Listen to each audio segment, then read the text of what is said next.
Bobom Alisher yozib juda ko'plab she'r, dunyoga don taratdi, mangu haykal yaratdi.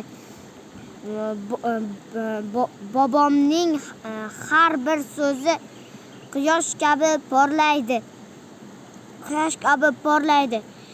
Yozgan barcha asari ezgulikka chorlaydi. Bobomni qo'llariga kitob, el oralab yuribdi. Dononi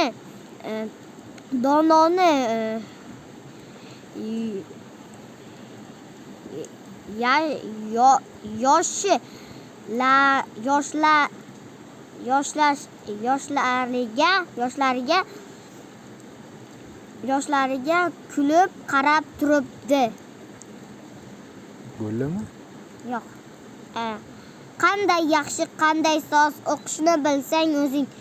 Yordam kutib oyingdan javdirab turmas ko'zing. O'qing deya buvingga yolvorib turmay yoki opajoningga yalinib yurmay.